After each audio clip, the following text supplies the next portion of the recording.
Hey guys, how's it going? Scotty from scotsbasslessons.com. As always, subscribe to the YouTube channel, and if you haven't already, subscribe to scotsbasslessons.com. Just go over to the website and there's loads of cool goodies you can get there totally for free. Now today I'm going to be talking and showing you a wicked exercise that is not only going to really solidify all the harmony that's hidden within the major scale, because if you don't know that, it's really going to open up the major scale for you. It's not just,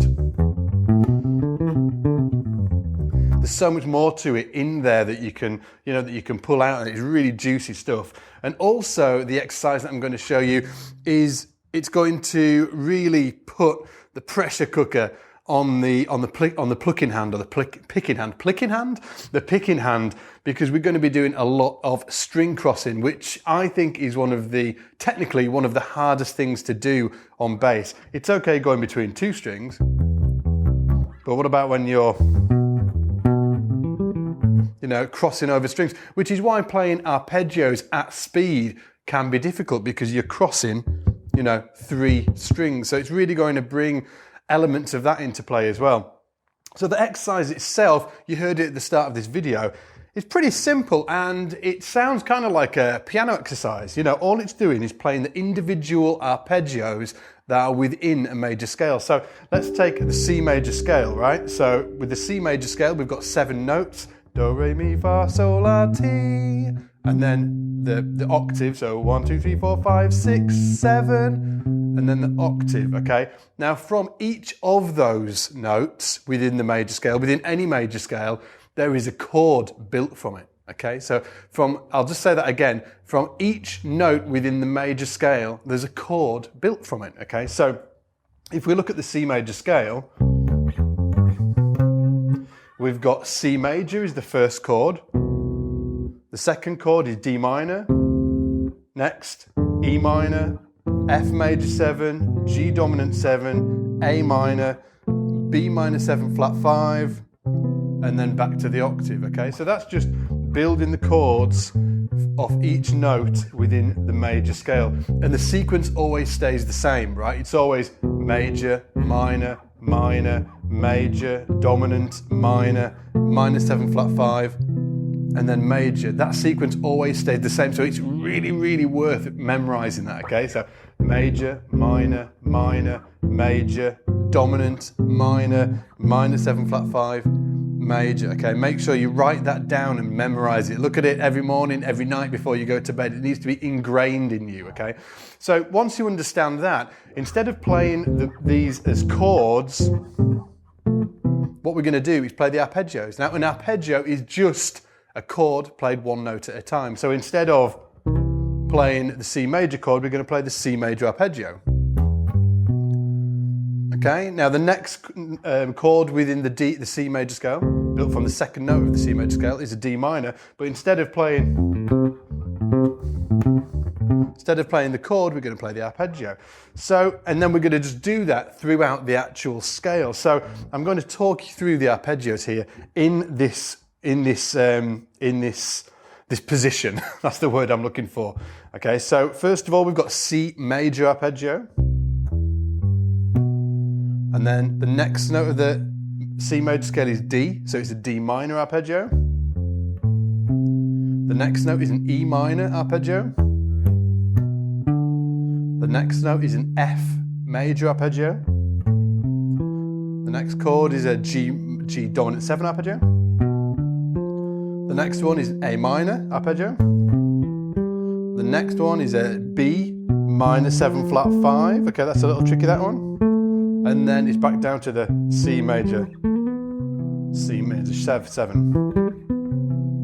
Okay, so again, C major, D minor, E minor, these are all 7s, F major 7, G dominant, A minor, B minor 7 flat 5, and then just to the top, to the C. Now, there's a few key things that are happening here, okay? So essentially, I'm just playing the arpeggios all within one position. And it's fantastic to be able to visualize these as you're doing it. As you're playing that C major, make sure you can see that C major arpeggio. Then it moves to the D minor arpeggio, E minor, F major, G dominant, and onwards.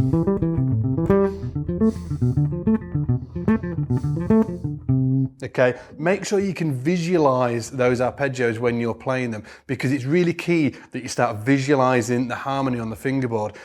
The bass and guitar, they're so geometrically based that we can't ignore using shapes. You know, you should be using shapes all the time to memorize different sounds and different arpeggio types and different scales. Use the patterns to help you out, okay? Now, you could also play this exercise like this.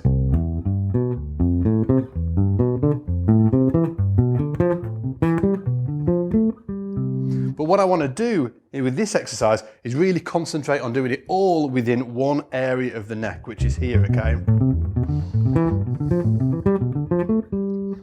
And then down, I'm just going to do down slowly for you. So it's down that B minor 7 flat 5, starting on the 7th of each chord, okay? So that's from the 7th of the B minor 7 flat 5.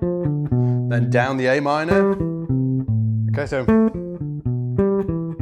down the G dominant 7.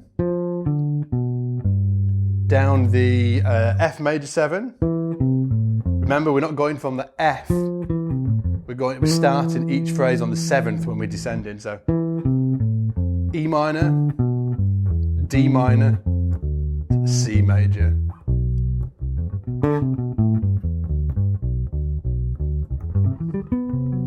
Okay, so again, I'm just going to play it really slowly going up and then really slowly going down. So ascending and descending.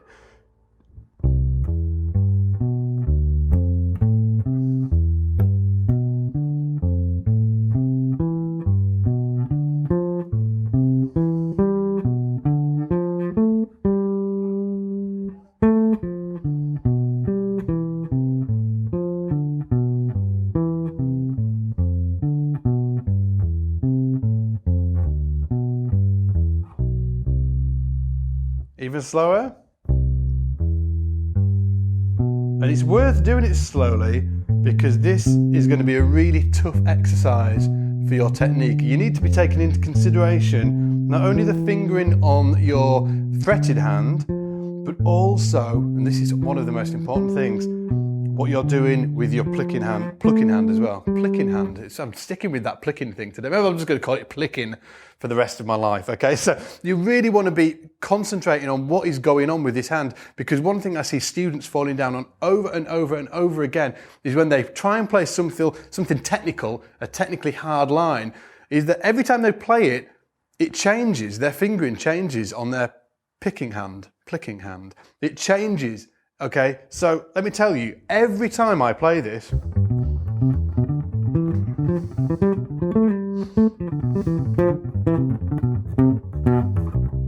every time the fingering on this hand is exactly the same. It's exactly the same. You need to be able to do it like that consistently. Now, you could argue, you could say, well, I want to be able to do it in different ways. That's fine, but that's the secondary goal, okay? The initial goal is to be able to play it exactly the same time, every single time.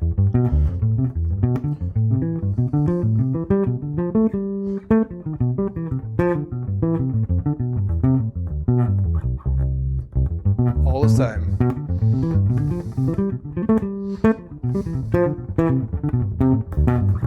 Okay, I could never have got it to that speed if every time I played it, this hand did something different, okay? What I'm doing is I'm really fine-tuning all the movements of my picking hand and making sure that I'm not wasting energy, that everything's, you know, the movements are small, it's not like a huge marching soldier like this, okay? Everything's really controlled, and I'm making sure that I'm doing the same fingering every time. So if you're, with whatever you're doing, say it was another, you know, some other line like that, okay?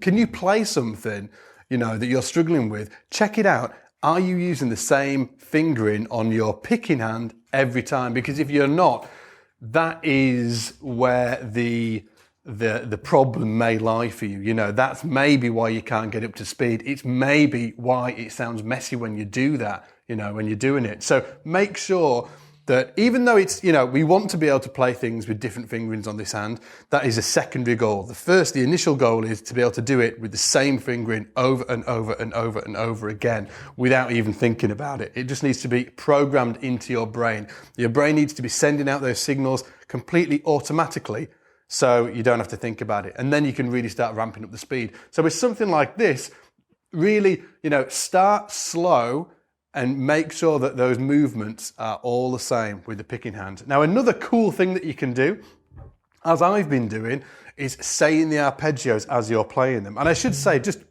backtracking a little bit, watch out for when you're going over the 3 strings. So for instance, on this first C major, we go C, E, G, B. On that E, G, B there, we're crossing over three strings. That's a tough movement. The next one is a little easier, but then when we get back to the E minor, again, we're doing that movement where we're going across 3 strings.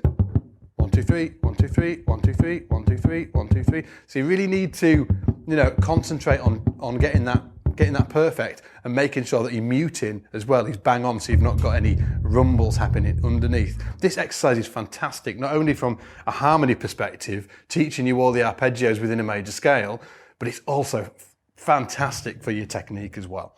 So start off slow. And another great thing to add into this, as I was going to say, is say the arpeggios as you play them. C major, D minor 7, E minor 7, F major 7, G dominant 7, A minor 7, B minor 7 flat 5, C. And then back down, okay? So B minor 7, A minor 7, you know, G dominant 7, F major 7, E minor 7, D minor 7, C major 7. Okay, say them. Now, once you can say them, why not try and say the notes with them? Okay, so that would sound like this. C, E, G, B, D, F, A, C. You get it? E, G, B, D, F, A, C, E, G, B, D, F, and onwards, A, B, D, A, B, E, G, and onwards, and then do them backwards. Being able to say the notes as you play them is a fantastic way of learning the notes as well.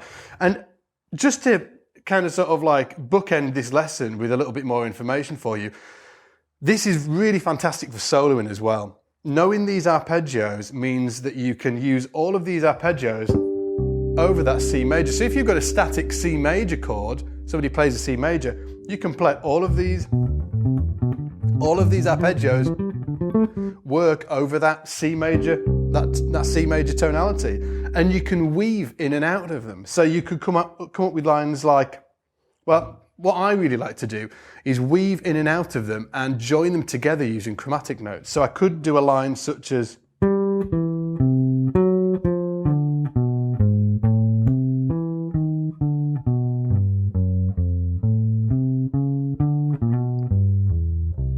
okay, so there I went down from the C, it was like a C major triad.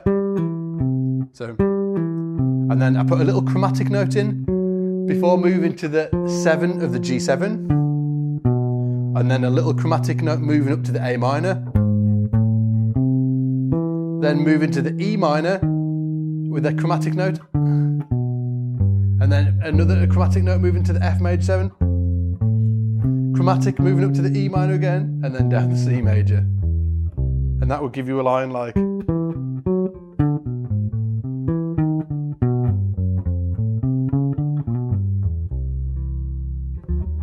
it all works over C major. So you can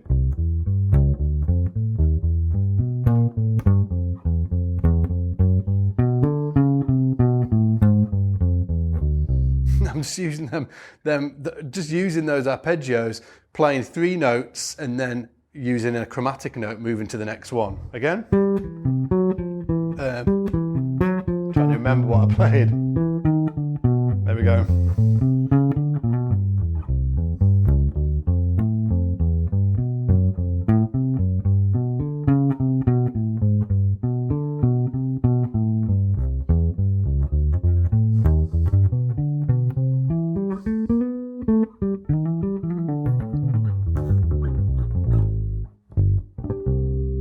okay? Real good fun. So just to reiterate what we've talked about in this lesson, okay? We've taken a simple major scale, do, re, mi, fa, sol, la, ti, do, and from each of the notes within the major scale, we can build an arpeggio, okay? An arpeggio is just a chord played one note at a time. We take the 7 notes of the major scale and we assign the chords, which always the sequence is always the same. Major 7, minor 7, minor 7, major 7, dominant 7, minor 7, minor 7 flat 5, and then the octave again. And then we've played them one at a time, within one position. C major, D minor, E minor, F major, G dominant, A minor, B minor 7 flat 5, and then to the octave. And we're saying them as we play them as well. And we're going to say the notes as we play them, C, E, G, B, etc., etc. And then also on top of that, you can look at using this stuff for soloing, as I just talked about a few minutes ago. So there's a lot of mileage you can get out of simple exercises like this. This is just one. So what I want you to do now is do this and then, take it and run with it and use it in different keys. You can use the same exercises in different keys. Now, again, think about the harmony when you're playing, but don't miss out on the technique, guys. This is a killer exercise for your technique. It's a killer exercise for your technique because one of the hardest things on bass is playing across those 3 strings or even 4 strings, so you could go.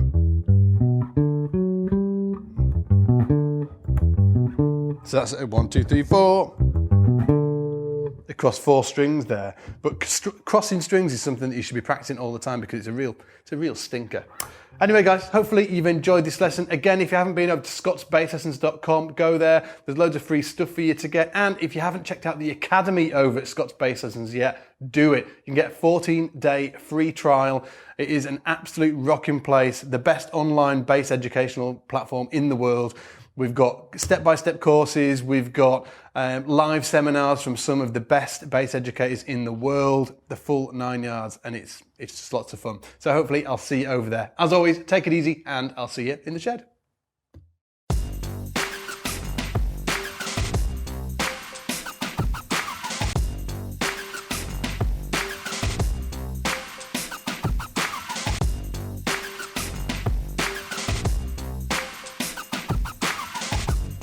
The 2015 Kickstarter challenge.